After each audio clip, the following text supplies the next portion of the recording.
Bapak-bapak, ibu-ibu, salam Pancasila. Bapak-bapak, ibu-ibu yang melihat video saya ini, tolong jangan lupa subscribe, like, dan di-share. Sifatnya gratis.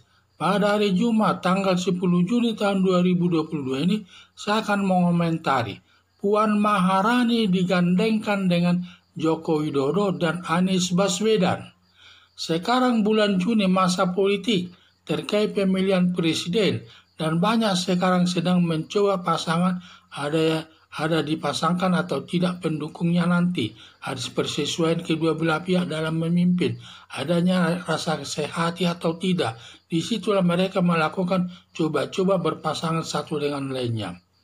Saat ini Partai Demokrasi Indonesia Perjuangan mencari pasangan Puan Maharani karena elektabilitasnya masih rendah. Maka Puan Maharani dicoba disandingkan dengan Joko Widodo dan Anies Baswedan dengan berbagai pertimbangan dan perkiraan sebagai berikut.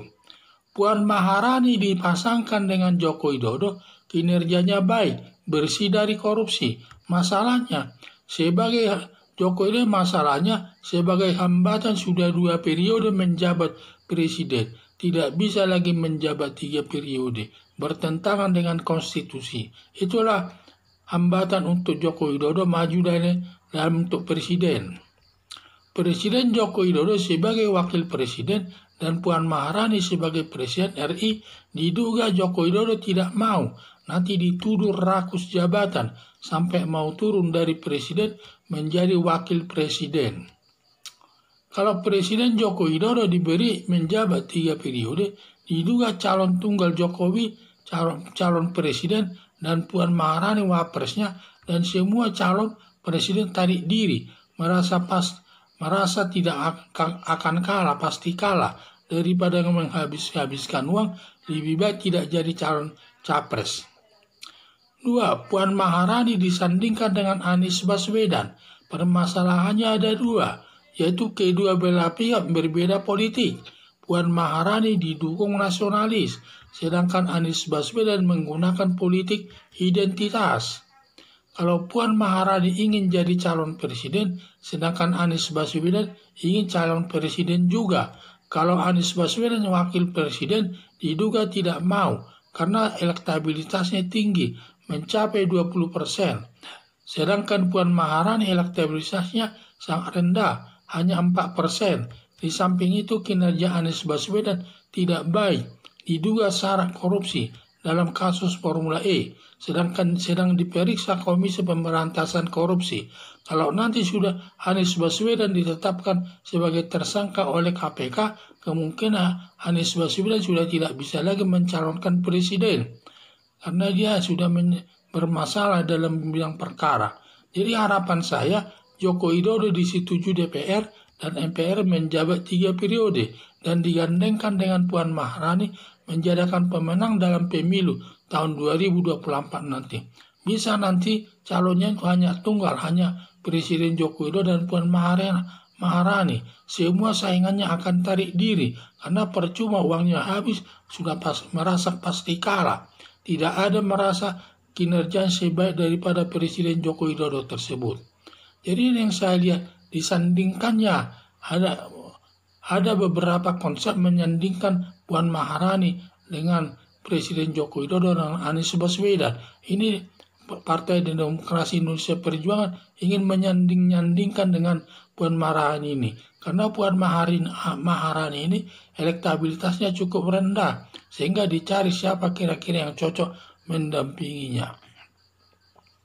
Pertama dia disandingkan dengan Presiden Joko Widodo, tetapi permasalahan Presiden Joko Widodo sudah 2 periode, tidak bisa 3 periode, karena bertentangan dengan konstitusi tersebut. Itulah permasalahannya dengan Presiden Joko Widodo. Seandainya Presiden Joko Widodo dibilang sebagai wakil presiden, pasti dia tidak mau, karena nanti dia dituduh sebagai rakus jabatan, sampai mau turun dari presiden menjadi wakil presiden, dia akan balik kepada masyarakat. Yaitu yang saya lihat. Jadi permasalahan-permasalahan itu selalu ada. Tetapi kalau DPR dan MPR menyetujui jabatan presiden 3 periode, kalau disandingkan dengan Puan Maharani, pasti mereka nanti calon tunggal, semua nanti saingannya tersebut akan menarik diri. Percuma ikut bersaing, pasti kalah. Padahal uangnya sudah banyak habis. Kemudian disandingkan lagi dia dengan Anies Baswedan. Dengan Anies Baswedan permasalahannya ada dua. Di satu sisi Puan Maharani dia pendukung Demokrat, sedangkan Anies Baswedan didukung oleh partai didukung partai agama, terutama partai-partai yang terlarang itu banyak mendukung Anies Baswedan. Disebutnya menggunakan politik identitas. Dan juga Anies Baswedan kalau disuruh menjadi wakil ketua pasti mau, tidak mau. Dia inginnya menjadi ketua karena dia elektabilitasnya cukup tinggi sampai 20%, sedangkan Puan Maharani hanya 4% dia elektabilitasnya, sehingga tidak mungkin jadi presiden, dan tidak mungkinlah Anies Baswedan mau diturunkan menjadi wakil presiden karena dia merasa elektabilitasnya sudah cukup tinggi. Jadi harapan saya Joko Widodo disetujui DPR dan MPR menjabat 3 periode, digandengkan dengan Puan Maharani menjadi akan pemenang dalam pemilu tahun 2024 nanti. Sekian dan terima kasih.